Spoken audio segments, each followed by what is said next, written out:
Muito bem, paz do Senhor para você, que está me ouvindo. Você está no canal Bíblia Transparente, sou o pastor Davi. Estamos falando sobre seitas, religiões e heresias. Eu vou dar uma passagem bem rápida sobre o racionalismo, que é um negócio tão absurdo, mas tão absurdo que não vale nem a pena perder tempo, né, nessa condição de esclarecer tão profundamente que fica um negócio bem, sabe, para mim. Mas vamos falar sobre racionalismo. Racionalismo cristão, esse tema, esse tópico que eu quero frisar com vocês. Pseudo-cristãs, racionalismo cristão. De cristão não tem nada, mas de ser cristão.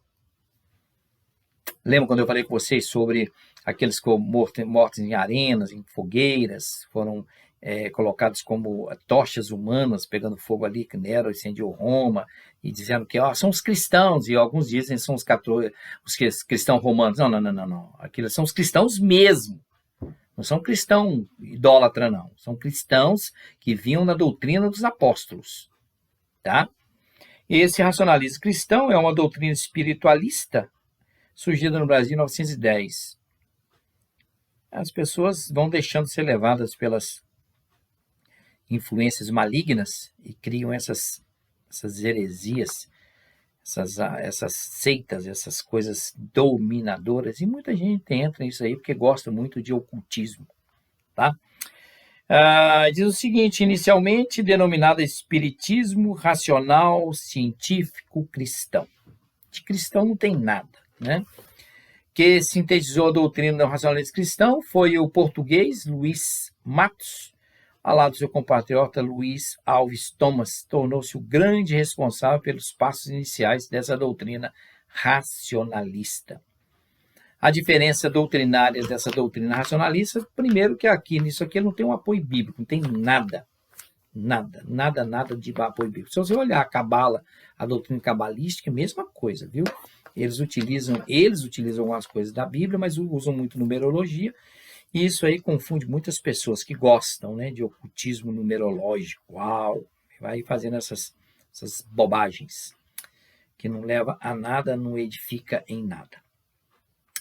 O racionalismo cristão ensina que os que hoje são espíritos, seres humanos, encarnados, eles creem na encarnação, eles creem que a pessoa tem que evoluir em 17 ou 18 graus, né, estágios, e aqueles que estão de menos favorecidos têm pouco estágio, vão ficando peregrinando, e existem os espíritos superiores que trazem a condição de limpeza do ar, traz a condição de a limpeza da atmosfera, essas coisas que eles vão falando por aí, tá certo?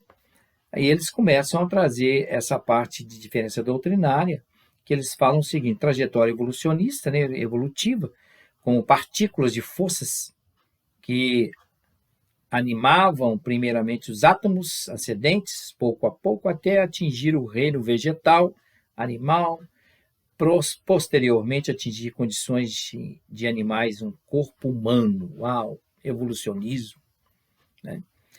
O exemplo disso, né, eles falam sobre o Samara, né, com M, princípio de metafísico hindu, né, que eles falam muito da parte metafísica, da metamorfose, etc., evolucionista. Segundo as tradições orientais, casas racionalistas cristãs, todos são submetidos ao quê? Doutrinação. Lembra quando eu falei com vocês? A doutrinação chama-se condicionamento. Esse condicionamento mexe aqui na cabeça da pessoa. Mexeu, doutrinou, condicionou, pôs para ler as suas literaturas, pôs para ler as suas circulares. E aquilo tornou-se para ele como prioridade e vida, ele está começando a ser dominado. Então ele não tem condição de reação, ele não tem condição de trazer podemos dizer assim, uma resposta à altura daquilo ali, porque ele está totalmente dominado ou está sendo dominado por aquela doutrinação, tá?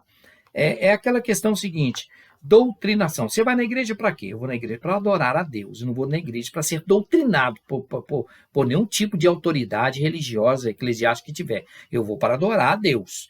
Eu leio a Bíblia, confio na Bíblia, acredito na Bíblia, prego a Bíblia, mas não vem com doutrina separatista, separada de denominação, de religiosidade no meu ouvido, não, que não cola, não. Tá? Principalmente usos e costumes.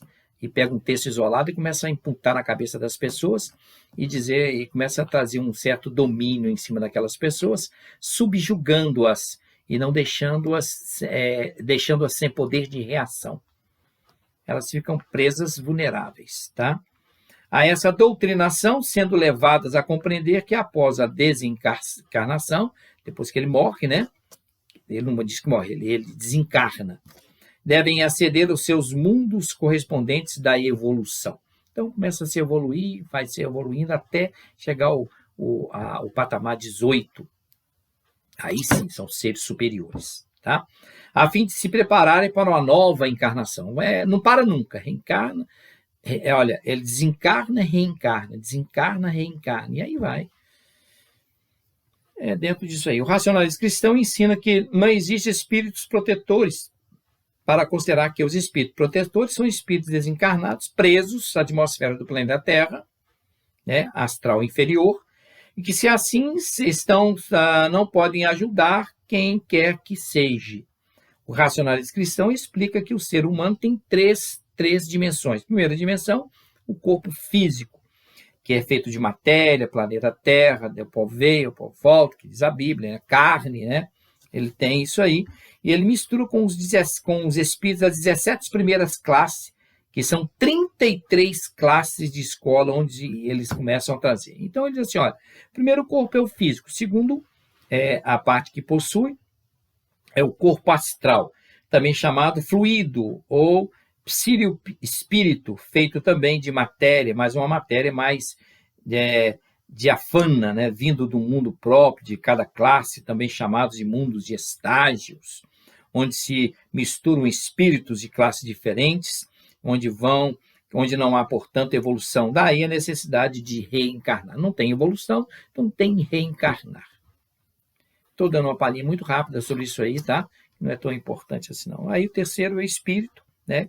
Corpo físico, corpo astral e o corpo espírito, que propriamente dito é energia, né? A partícula em evolução, parte da força universal de tudo.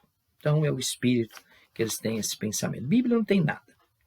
Nada, absolutamente nada. Tá? Não vale nem a pena de confrontar esse tipo de doutrina que não ajuda em nada. Igual o Paulo diz, não entreis em vãs discussões, não compensa. Tá? Essa doutrina de reencarnação, ninguém reencarna a partir de outro lugar que não do seu próprio mundo de estágio espiritual. Então, você está na sua área dentro disso aí. Somente os espíritos desconhecedores da realidade da vida espiritual, desencarnados, vaidosos, místicos ou perturbadores, rebeldes, ficam presos por afinidade à atmosfera da Terra. Então, o espírito mal fica tudo aqui embaixo, para eles. Tá bom? Estou lá na página 41, ok? Finalizando essa parte, página 42, vem o espírito, o astral inferior, que na atmosfera terrestre permanecem espíritos desencarnados que ficam retidos pela lei da atração. Tá? Depois o astral superior, que é chamado astral superior aos espíritos mais evoluídos, da 18ª classe em diante, são espíritos evoluídos, são espíritos que já processaram sua evolução no mundo da Terra, né, que é a Terra, e continuam sua evolução trabalhando, quer dizer, não para nunca, ele chega até o 33, na sua classe ele vai se evoluindo, é o desenvolver. Né, o Espiritismo chama muito isso, fala, você precisa desenvolver.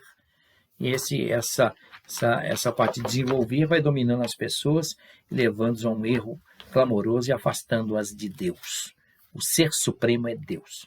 E depois lá, no finalzinho da página 42, são espíritos superiores, né? Astral superior e espíritos superiores. São os espíritos verdadeiramente evoluídos, denominados superiores, evolução, vivem em outro mundo, em outros mundos, mais diáfanos, né? Limpos, e só podem ser atraídos à Terra através de polos de atração muito, muito forte, com muita dificuldade devido à diferença vibratória de um sintoma.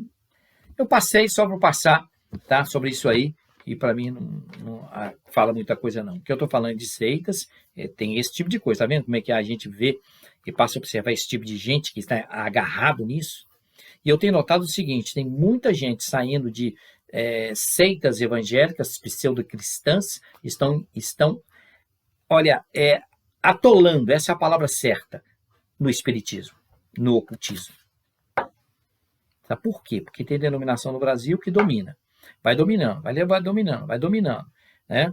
E você é movido a revelação e visão. Aí vai te dominando, vai dominando. Chega um ponto que você já não tem mais resposta para as suas perguntas, eles descartam você, aí a pessoa ela fica simplesmente vagando até encontrar uma coisa qualquer aí, afunda a cara naquilo ali, e para tirar só o nome de Jesus. Ok? Então, essa primeira, foi muito rápido isso, né? Sobre essa parte que eu falei com vocês, sobre o racionalismo cristão, que de cristão não tem nada, mas é hora de a gente aprender pela palavra, né? É hora de a gente buscar a palavra, tá ok? Na próxima aula nossa, nós vamos falar sobre orientais unicistas, né? O movimento Hare Krishna. Vou passar muito rápido sobre isso aí também, algumas informações que ele traz a parte das suas doutrinas, os meninos de Deus, nós já falamos sobre isso também, né? Que os meninos são escravizados, né? O movimento Nova Era, que é a condição lá no texto 4, na página 43. Amém? Que Deus abençoe muito a sua vida. Não esqueça, né? Não esqueça, leia a palavra, seja um cristão defensor da verdade pela palavra, seja um eterno aprendiz na palavra. A leitura sistemática fortalece a alma e dá saúde ao corpo. Amém? Que Deus abençoe. Não esqueça, deixe o seu comentário. E na próxima aula a gente vem falando sobre essa parte do movimento Hare Krishna também. Eu vou passar muito rápido dentro disso aí. Ok? Paz e graça no seu coração. Não esqueça, coloque ali a sua observação, tá? E também, não esqueça, se você não inscreveu ainda, por favor, inscreva-se no canal. Paz e graça.